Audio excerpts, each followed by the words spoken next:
Salut les geeks, aujourd'hui on va parler de la conteneurisation des IA, ou techniquement de vos applications, mais bon, vu que le but c'est de parler un peu des IA, ben voilà, on va parler de la conteneurisation des IA.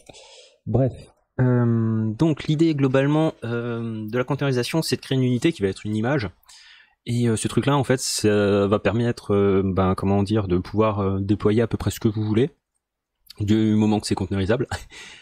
Et bref, donc c'est réutilisable, c'est automatisable via des systèmes d'intégration continue.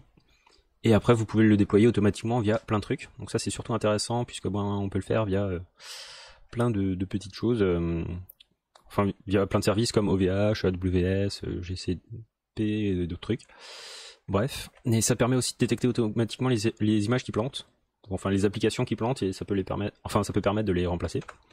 Bref, donc pour commencer, on va parler rapidement des ancêtres de ces trucs-là. Ça s'appelait la virtualisation. Donc bon, il y a VirtualBox qui est encore un peu utilisé, VMware, Xen, plein d'autres.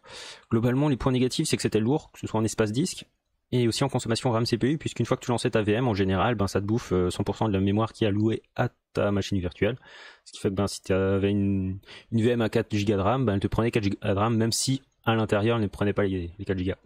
Donc c'était plutôt naze. Après, en termes d'outils, pour l'automatisation, c'était pas si simple que ça. Après, il y avait un truc qui s'appelait libvirt, mais ça te permettait de le faire que sur un seul système.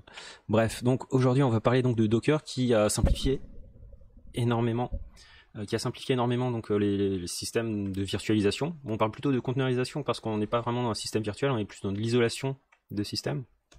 Il y a soit cgroup, LXC ou d'autres choses. Le gros intérêt aussi, c'est la consommation en espace disque, puisque les images Docker sont en fait des layers. Alors normalement j'ai des commandes, voilà.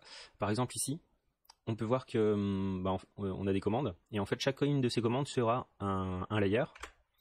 Et donc en fait chacun de ces layers sera enregistré, ce qui fait que si derrière je change une ligne et que je crée une autre image, et en fait j'utiliserai toutes les lignes précédentes, donc tous les layers précédents, et ça m'économise un peu de disque. Et ensuite il y a aussi l'énorme intérêt que il y a pas mal d'outils d'automatisation et d'orchestration qui sont disponibles. Et voilà. Bref, donc pour créer un conteneur Docker, en fait, c'est très simple. Il suffit de créer un fichier de Dockerfile. Donc, si vous avez un projet, quel qu'il soit, par exemple ici, j'ai un fichier Dockerfile. Et donc, ce truc-là, il va avoir tous les fichiers de conf. Donc, par exemple, ici, je vais avoir un serveur Nginx avec sa configuration, supervisor qui va gérer l'exécution du truc. Ici, le but, en fait, c'est de conteneuriser l'application, l'intelligence artificielle de la dernière vidéo que j'ai faite en fait, donc sur l'IA du centre d'appel téléphonique. L'idée c'était donc de faire un conteneur pour gérer tout ça, donc je me suis débrouillé pour avoir un serveur UWSGI pour avoir quand même un truc assez performant. Bon après il y a plus performant, mais il me semble qu'il faut que je modifie un peu mon application, et je voulais juste rapidement voir comment dockerifier un peu mon application, d'où la vidéo d'aujourd'hui. Donc une fois que vous avez ce fichier là, Dockerfile, il suffit d'exécuter la commande docker build-t, le nom de votre projet et ne pas oublier le point pour l'exécuter dans le dossier courant qui est ce dossier là, et donc automatiquement vous aurez votre projet qui sera disponible sur Docker. Voilà. Bref, donc le fichier, alors il n'y a pas grand chose à dire si ce n'est qu'en fait il va copier chacun des fichiers de config que l'on veut, et ensuite il va exécuter notre logiciel. Alors parmi les trucs un peu spéciaux à savoir, Expose 80 permet d'ouvrir par exemple le port 80 sur notre image Docker, donc seule l'application Nginx sera disponible depuis l'extérieur de mon image, donc par exemple mon serveur UWSGI normalement ne sera pas accessible depuis l'intérieur, depuis l'extérieur de l'image. Bref. Et donc après vous avez toutes les dépendances. Alors ce qui est extrêmement intéressant quand même là-dessus, c'est que techniquement cette application, je vais pouvoir ensuite la déployer à peu près n'importe où, et en fait j'aurai toujours les mêmes règles qui sont appliquées, donc normalement en fait cette unité là, elle est censée être réussie.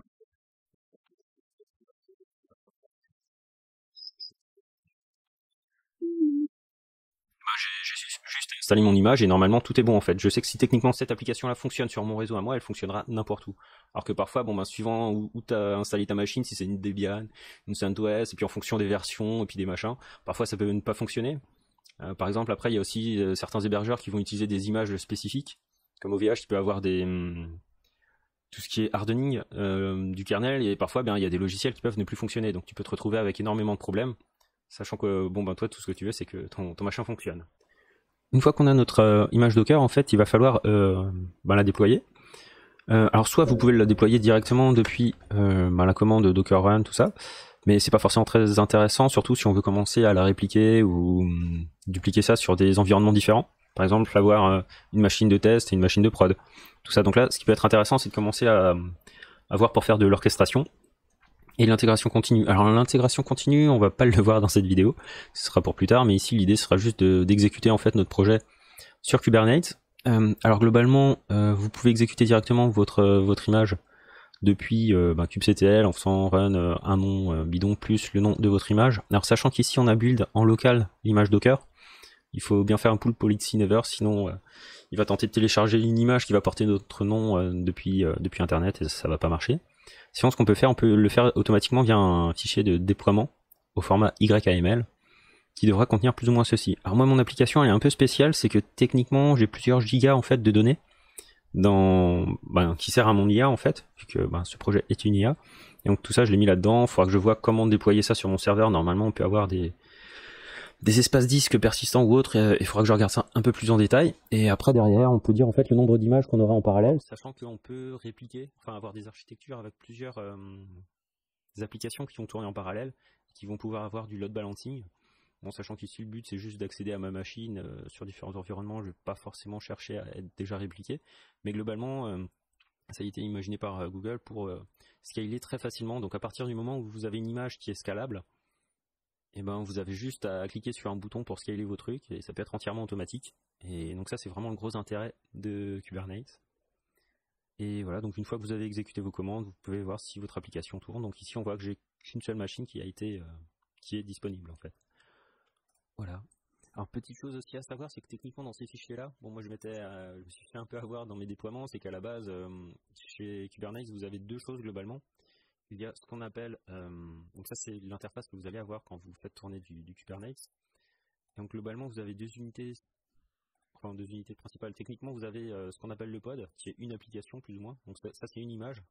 Donc là c'est l'image de ma machine. Donc si j'accède à l'IP 192.168.0.17, et j'ai accès à mon service dessus. Et derrière vous avez ce qu'on appelle un déploiement, et un déploiement lui peut avoir plusieurs images.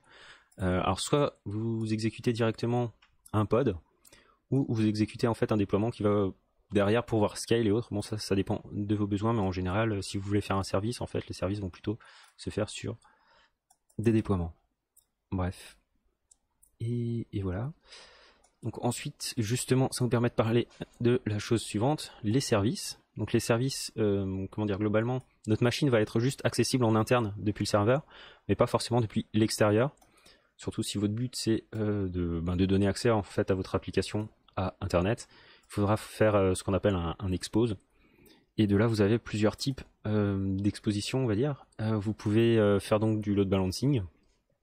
Donc là, c'est si vous avez répliqué votre machine plusieurs fois, vous pouvez répartir la charge en fait entre tous vos pods, sachant que soit vous avez tous vos pods sur une seule et même machine, soit vous pouvez l'avoir sur des machines différentes, notamment en passant par des hébergeurs comme OVH, le Google Cloud Platform, AWS ou autres, qui vont vous permettre en fait d'avoir des machines dédiées ou virtuelles par pod ou par déploiement, enfin ça dépend de comment vous gérez vos trucs, mais bon globalement tout ça va être automatique, hein. Derrière vous aurez votre load balancing qui sera entièrement géré depuis Kubernetes, ce qui fait que techniquement votre application, une fois qu'elle est déployée, à partir du moment où vous payez, elle est immortelle, ou plus ou moins, bref.